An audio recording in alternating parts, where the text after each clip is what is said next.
Hai everyone, selamat datang di YouTube Kadek Ayudhya.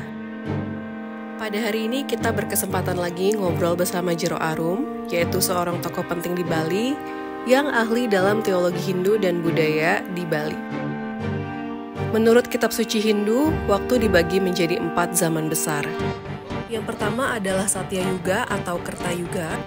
Yang kedua adalah Treta Yuga. Ketiga adalah Dwapara Yuga. Dan yang terakhir adalah Kali Yuga. Zaman kita saat ini yang dikenal dengan kesulitan dan kemerosotan moral. Di era ini kebenaran semakin memudar dan nilai kemanusiaan mencapai titik terendahnya. Jadi gimana kita bisa bertahan dan tetap bertumbuh di tengah tantangan zaman?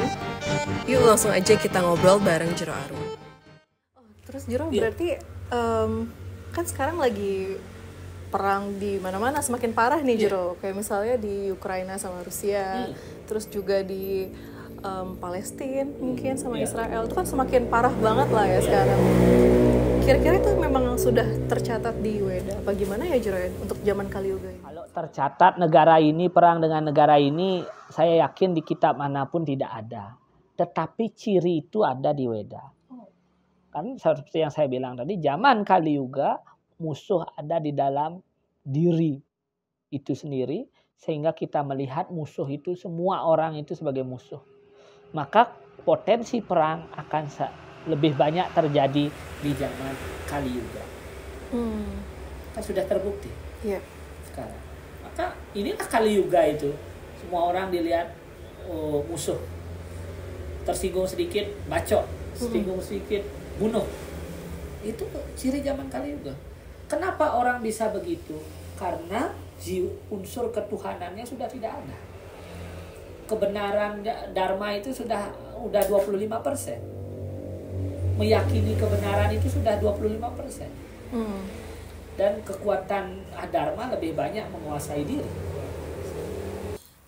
Jadi perang itu akan banyak terjadi memang di zaman Kali Yuga ini.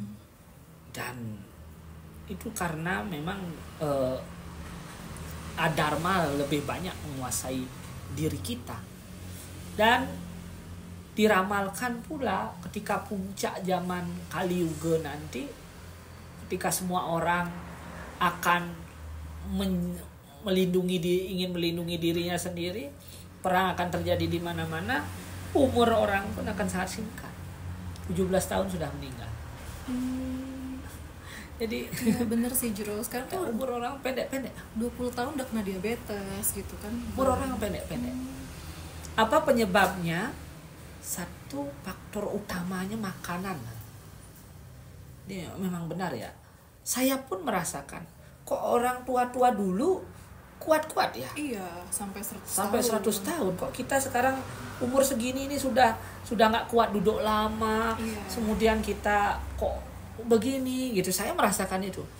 Apa ya penyebabnya? Dalam kitab suci disebutkan makanan orang adalah makanan yang rajasik dan tamasik. Jadi makanannya itu banyak makanan-makanan palsu. Apa ya maksudnya makanan palsu itu? Yaitu tiruan, perasa, pemanis, itu kan tiruan. Semua buatan ya iya, sekarang ya. Itu. Oh iya ya, itu rajasik semua itu. Iya kan? Makanannya membuat manis ya kemanisan, asam ya keasaman, gitu. Waktu itu ada podcastnya juga tuh Jero di Deddy Kobuzer. Katanya itu memang dijadikan bisnis juga, emang sengaja dibuat makanannya tuh biar kita sakit gitu. Iya. Gitu. Itulah ciri zaman Kali Yuga itu adalah makanan, semua makanan palsu yang menghambat kehidupan orang sehingga umur manusia kan pendek. Itu makanan rajasik tamasik itu. Itulah rajasika itu, makanan rajasik itu adalah makanan-makanan yang mampu membangkitkan gairah dan dia palsu istilah makanan itu. Rasa manis ya manis buatan, biar awet, pakai pengawet gitu. Kemudian makanan tamasik adalah makanan yang membahayakan. Narkoba itu tamasik. Sudah tahu itu racun, kenapa dimakan? Iya. Sudah tahu itu berbahaya, kenapa dimakan? Itu tamasik. Orang sudah tahu itu tidak baik tapi tetap dimakan. Itu adalah makanan-makanan tamasik. Maka makanan yang sakwika, makanan-makanan yang sehat, makanan-makanan yang alami, organik, itu tidak disukai. Anak-anak lebih suka makan daging dibandingkan sayur. Daging penting, tapi sayur mulai berkurang. Coba kita lihat. Iya, all you can eat sekarang. Saya termasuk si Jero. Harus dibenerin deh. Iya kan. Kemudian makanan-makanan instan lebih digemari dibandingkan makanan-makanan yang diolah. Dipanaskan oleh kompor gitu, dimasak gitulah istilahnya. Kalau instan itu kan ya cukup air panas selesai. Cuma rasanya lebih enak. Itu dah rasa rajasika itu dia mau mengelabui indera kita. Makanan misalnya kalau jajan Bali itu, jajan tradisional kita. Jajan tradisional udah pakai pewarna alami dari daun kayu sugih gitu, kayu suji itu. Ijonya itu kan berbeda dengan makanan dengan warna hijau pewarna. Oh, ini tidak menarik ya hijaunya itu. Ini hijaunya agak aduh kumel gitu. Sedangkan hijau yang dengan pewarna itu kok wah ini menarik hati, menarik mata. Itu salah satunya. Jadi Kali Yuga ini banyak makanan palsu yang menyebabkan umur manusia itu berkurang, pendek. Sehingga puncak Kali Yuga nanti 17 tahun umur manusia itu paling panjang. 17 tahun kita baru SMA udah selesai. Sudah selesai. Dan bahkan di zaman Kali Yuga ini diramalkan populasi manusia menurun karena tidak ada perkawinan. Iya, sampai 17 tahun kan. Iya. Tapi pubertas itu maju. Kalau zaman dulu puber itu kan naik 16, 17 gitu ya kan. Kalau umur belasan lah ya. Ini sekarang makin maju. Bisa jadi 2 tahun sudah puber dia. Karena mental mental orang sekarang itu sudah mereka mereka didewasakan sebelum waktunya. Tetapi jiwanya belum dewasa. Itu. Fisiknya dewasa, organnya dewasa karena makanan, tetapi jiwanya belum dewasa. Anak-anak sekarang gayanya bisa jadi seperti orang-orang udah dewasa, tapi jiwanya masih bocil. Ketika ketemu masalah nangis. Ketika ketemu masalah dia menyerah. Dia tidak punya ketahanan dan tidak punya perjuangan. Bukan berarti menangis itu tidak baik ya, boleh. Tapi banyak yang akhirnya menyerah. Apa buktinya? Akhirnya dia mengambil jalan pintas, bunuh diri. Maka kasus bunuh diri pun meningkat di zaman Kali Yuga. Makanya umur orang jadinya pendek-pendek juga kan.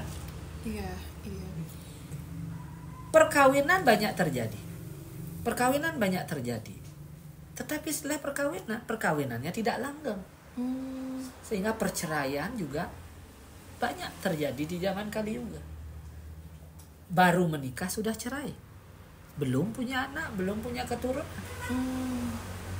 Karena takut bercerai, orang akhirnya memutuskan tidak menikah banyak di zaman Kali Yuga. Sehingga populasi manusia pun akan berkurang. Termasuk di Indonesia juga ya Jero ya? Iya, pasti akan semua orang. Berita terkini itu Jero. Puncaknya. Ketakutan untuk berumah tangga, tidak siap menjadi ibu, tidak siap menjadi bapak, tapi inginnya senang-senang saja. Itu akan membatasi populasi dan akhirnya akan menyebabkan kita semakin dekat pada ujung Kali Yuga itu. Ini sangat menyeramkan ini. Sangat menyeramkan. Ya. Jadi ciri zaman Kali Yuga itu adalah perang akan sering terjadi, dan perang ini disebabkan sebenarnya karena individu-individu itu menganggap orang lain itu berbeda dengan dirinya dan akhirnya orang lain itu dijadikan musuh. Kebencian tersebar di mana-mana, orang lain dianggap musuh dan akhirnya populasi manusia pun berkurang akibat dari pertempuran maupun dia yang tidak mau berinteraksi dengan orang lain. Maka sikap individualitas orang di zaman Kali Yuga pun akan sangat tinggi. Ya. Nilai sosial berubah, interaksi sosial menurun, termasuk keinginan berkeluarga juga menurun, yang berdampak pada turunnya populasi dan nantinya umur manusia pun juga akan pendek. Wah, itu puncak dari Kali Yuga nanti. Dan itu sudah tertuliskan dalam sastra-sastra agama kita, khususnya kitab-kitab Purana. Ada Wisnu Purana, Agni Purana, Brahma Purana, Brahma Waiwarta Purana, Garuda Purana. Itu banyak menjelaskan bagaimana kondisi zaman Kali Yuga itu. Terus Jero, kalau misalnya di zaman Kali Yuga ini ada nggak sih peran dari mungkin dewa-dewa atau ya awatara mungkin yang akan mempengaruhi zaman Kali Yuga misalnya? Ya, di zaman Kali Yuga ini sebenarnya para dewa itu, kalau dalam teks-teks suci kita itu, di zaman Kali Yuga itu para dewa itu meninggalkan dunia dibilang. Karena dunia ini penuh kekacauan. Murikang dewata mewali ring suralaya. Hilang para dewata di dunia, kembali ke alam dewa semua. Maksudnya apa? Bukan berarti Tuhan tidak ada. Maka kenapa? Karena bumi ini sudah saking sangat kotor sekali. Para dewa sampai tidak berkenan tinggal di bumi ini. Maka apa yang terjadi? Maka banyaklah dewa-dewa palsu. Makhluk-makhluk astral yang meminjam ragawi dewa. Banyak masuk kekuatan-kekuatan alam yang negatif, masuk ke wujud-wujud dewata. Maka ini kedewataan bisa tertipu, masuk ke tubuh-tubuh orang yang berpakaian pendeta, berpakaian ini, sehingga orang-orang, ini sakti, ini tertipu oleh kekuatan, disilaukan oleh kekuatan itu. Maka penyesatan ajaran itu pun akan banyak terjadi di zaman Kali Yuga ini. Lalu kepada siapa kita bersandar sekarang kalau para dewa tidak ada? Maka tetap kita pada Tuhan Ida Sang Yang Widiwasa dengan ista dewata atau dewata yang memang kita cintai. Dewa yang memang benar-benar dalam agama Hindu, dewa itu, Tuhan itu satu. Tuhan itu satu, tetapi beliau memiliki banyak nama. Nah, nama-nama inilah yang disebut dengan dewa-dewa itu. Nama yang diberikan oleh orang suci kita itu sesuai dengan tugas dan fungsi beliau. Sama seperti saya, Arum ini satu. Tetapi ketika saya memainkan wayang, saya disebut Jero Dalang. Ketika saya mengajar di kelas, saya dibilang Pak Guru. Ketika saya di keluarga, saya dibilang anak. Ketika saya di masyarakat, saya dibilang krama. Padahal orangnya satu. Tapi penyebutannya beda-beda. Disebut dalang, disebut guru, disebut krama, disebut anak. Tergantung di mana dia berada dan tugasnya apa. Begitu juga Sang Yang Widi, Tuhan ini. Ketika Tuhan mencipta, Ida Sang Yang Widi mencipta, kita sebut sebagai Brahma. Ketika Tuhan memelihara, kita sebut sebagai Dewa Wisnu. Ketika Tuhan melebur alam semesta ini, memperlaya alam semesta, kita sebut dengan Rudra atau Siwa itu. Padahal sebenarnya beliau itu satu. Gitu. Cuma tugas dan ini yang membedakan nama dan gelarnya. Gitu. Nah, di zaman Kali Yuga, dewa-dewa inilah yang disebut dengan ista. Ista itu artinya yang kita cintai, yang kita bisa fokus, yang kita idolakan. Ada banyak penyanyi, tapi pasti ada satu yang kita idolakan. Ada banyak wujud-wujud suci Tuhan itu. Ada banyak tugas-tugas Tuhan. Ada banyak citra-citra Tuhan yang esa itu ada dewa A, B, C, D, tapi pasti ada satu dewa yang benar-benar kita kagumi. Fokuslah pada pemujaan dewa tersebut. Maka kita akan terus dituntun di zaman Kali Yuga. Karena di Kali Yuga ini adalah yang dicari adalah penyelamatnya adalah ketika kita fokus. Barang sedetik pun kita sudah fokus, maka saat itu juga Tuhan itu sudah datang. Nah, tetapi kalau kita, walaupun kita ada di pura yang dikatakan keramat, pura yang dikatakan bervibrasi yang baik, tetapi pikiran tidak fokus, hati tidak ikhlas, kita tidak berjumpa dengan beliau.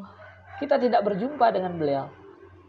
Dan bisa jadi kita bertemu dengan, mohon maaf tadi, entitas-entitas negatif, entitas-entitas alam yang bersifat tidak baik, yang menyamar, mengambil wujud ketuhanan.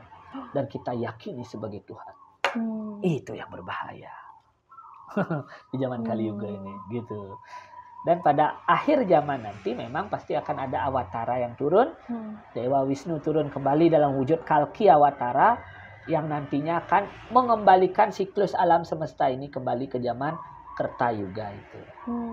Untuk menyadarkan umat manusia kembali, menyelamatkan kembali tatanan dunia agar kembali seimbang, harmoni, yaitu kembali ke zaman Kerta Yuga. Tapi itu nanti, kan ini masih jauh, ini zaman Kali Yuga baru dimulai, baru berjalan 2000 tahun manusia ini. Iya.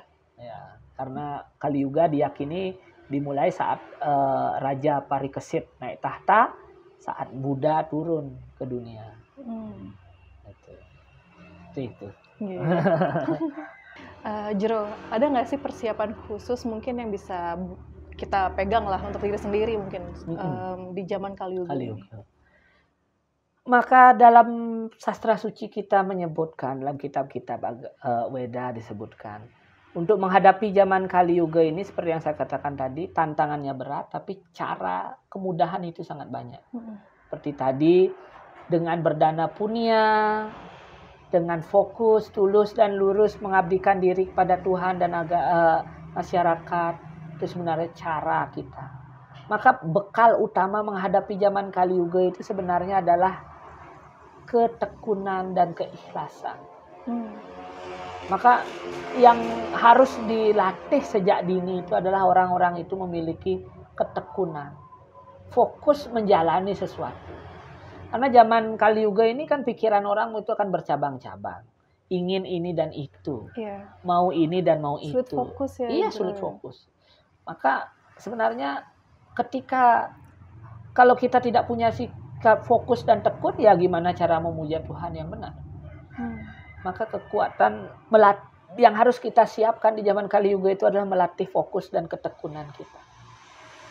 Setelah itu barulah kita melatih diri kita untuk mencintai sesama, mencintai lingkungan kita. Karena itu adalah bagian dari orang itu mau berdana punya itu. Karena zaman Kali Yuga kan adalah yang utama adalah dana punya itu. Bagaimana kita bisa membantu orang baik dengan tenaga, harta, materi maupun pengetahuan, termasuk perhatian kita. Jadi banyak, jadi 1000 tahun tapa yang tadi saya bilang, orang-orang di zaman Kerta Yuga perlu bertahun-tahun untuk bertapa, 1000 tahun untuk bertapa. Itu sama pahalanya dengan orang berdana punya di zaman Kali Yuga.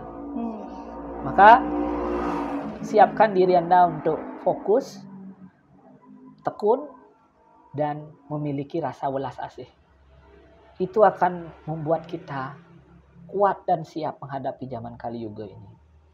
Maka ada cerita Ramayana yang benar-benar menginspirasi, yang dipesankan kepada saya dari kakek saya itu.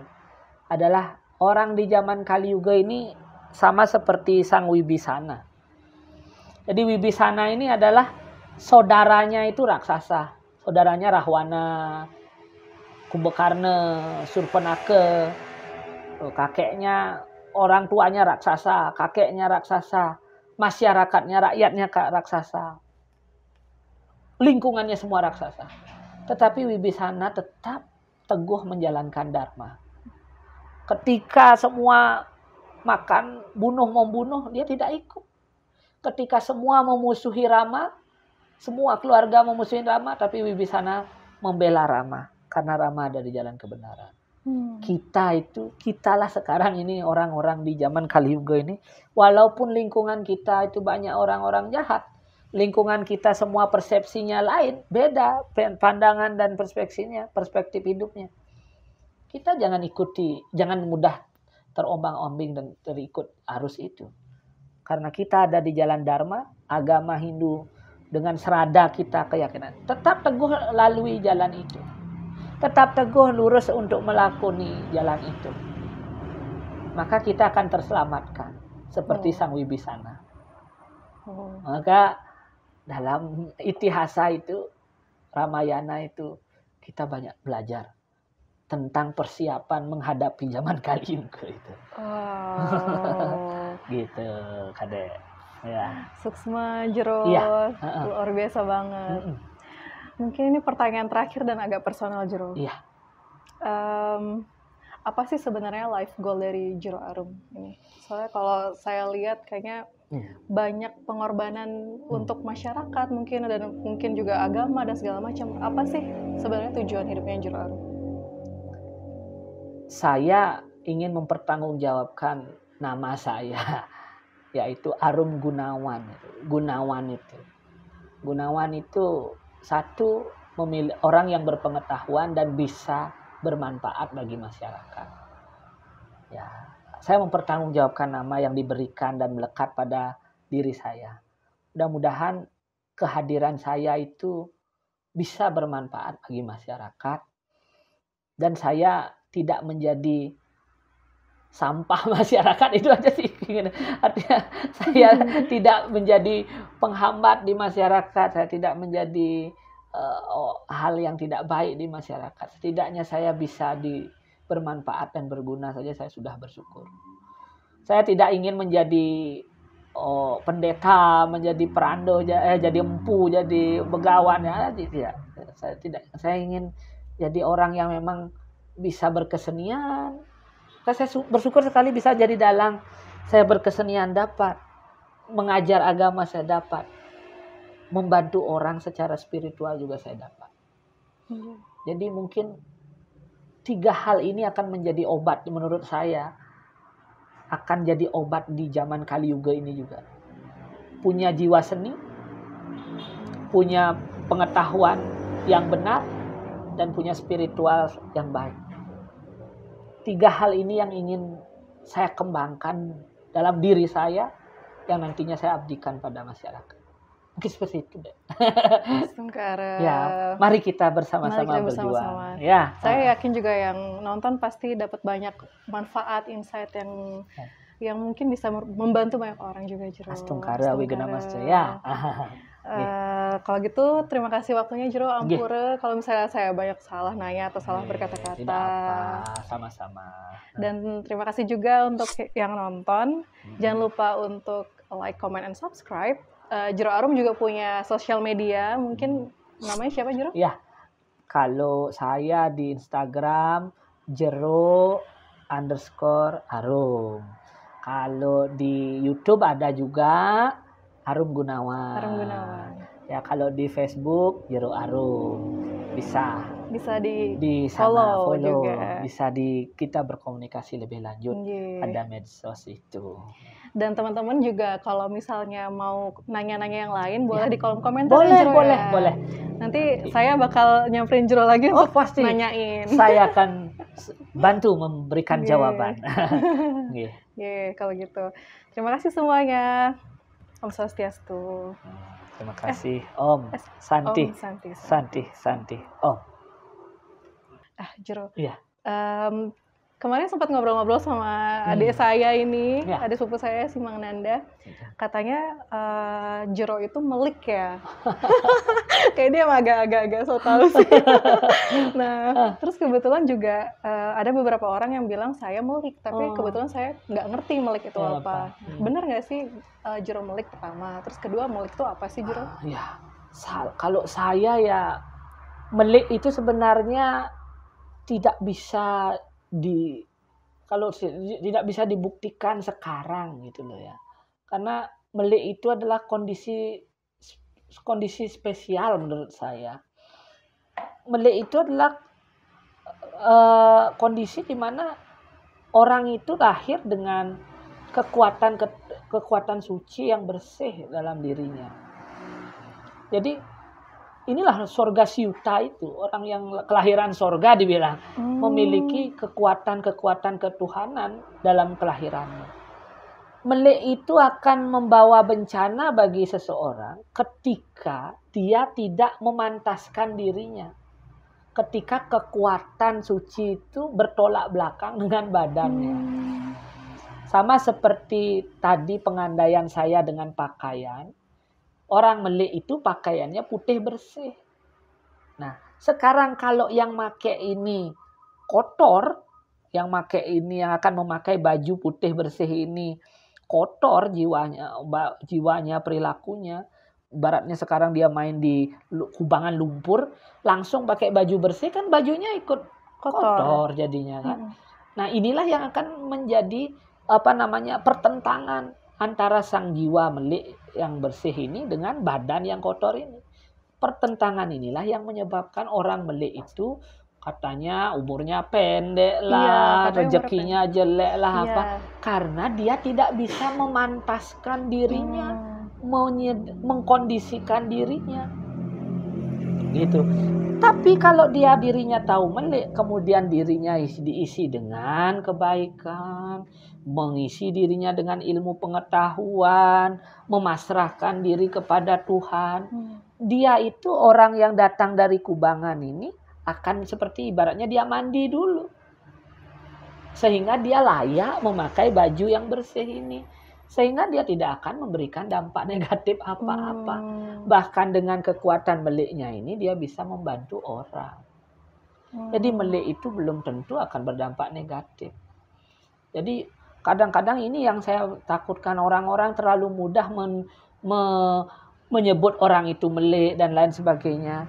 Padahal itu kondisi yang sangat sulit dicapai. Bahkan saya katakan semua orang pada dasarnya akan melik. Karena kita semua dari sumber Sang Yang Widi. Ya, tapi kadar kita bisa nggak menyesuaikan diri itu. Nah, tapi karena banyak juga sumber-sumber teks itu ya, artinya melik ini ada melik cakra, melik dewa, melik ini. Beda-beda ya, ada banyak jenis-jenisnya ya. Tapi saya jelaskan di sini dalam sesi ini mungkin dulu melik secara umum. Yang sebenarnya melik ini adalah kaitan dengan diskusi kita tadi adalah bagian dari karma kita. Karma baik kita yang terdahulu yang belum sempat kita nikmati di kehidupan yang lalu, kita terima saat ini, inilah menjadi melik. Inilah yang menjadi kekuatan ilahi yang bisa membantu menyelamatkan diri kita dan termasuk orang lain. Ketika kita tidak menyiapkan diri kita untuk menerima kekuatan positif ini, tidak kita gunakan untuk kebaikan, maka itu akan menjadi bumerang bagi diri kita. Maka saya selalu berkata, ketika Anda dibilang melik, jangan berkecil hati, jangan takut. Takut pasti kan, mikirnya karena bisa ngelihat serem-serem gitu. Itu dia. Karena konsep melik kita itu sudah dibawa ke hal-hal yang serem-serem itu, mistis-mistis itu. Padahal nggak selalu ya. Padahal tidak. Kalau kita mau bicara ini dengan ranah karma, jalan karma, maka melik itu adalah kekuatan positif yang harusnya kita syukuri, dan kita harus mempertanggungjawabkan kekuatan itu dengan berbuat baik, menyucikan diri, menguatkan diri kita dengan ajaran serada bakti dan agama kita, dan astungkara kita akan selalu dituntun. Itu. Nanti mungkin ada sesi ya khusus ya. Melik khusus itu dari perspektif macam-macam kita akan bahas. Tapi kalau dengan tema kita sekarang ini tentang Pancasrada ini, 5 keyakinan dasar umat Hindu kita ini, melik itu adalah bagian dari Punarbawa dan Karmapala. Yang bersumber dari ajaran Karmapala yang akhirnya diterima saat Punarbawa. Dan ini adalah jalan orang mencapai kebangkitan spiritual sebenarnya. Astungkara. Jero, Ya.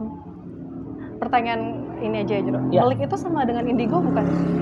Kalau di indigo Beda ya? saya rasa beda, ya. Beda ya? Kondisinya berbeda. Oh. Ya, jadi melik itu bisa ya sama Banyak seperti ya? manusia, ya seperti manusia biasa sebenarnya dirinya. Ya, bahkan dirinya tidak sadar dirinya melik. Dan melik itu muncul pada masa-masa tertentu. Jadi tidak sepanjang hidup itu melik. Bisa jadi dia kekuatan itu optimal di umur sekian.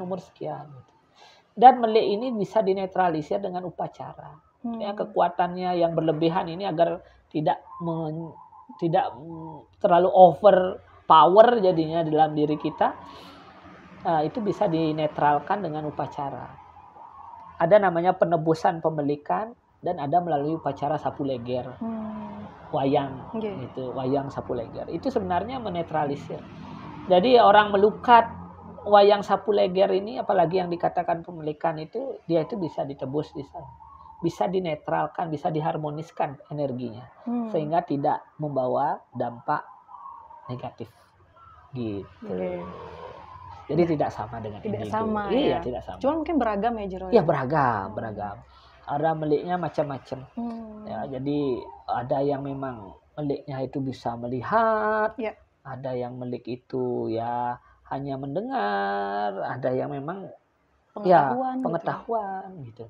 Jadi banyak jenis pemelikan itu. Oke. Iya.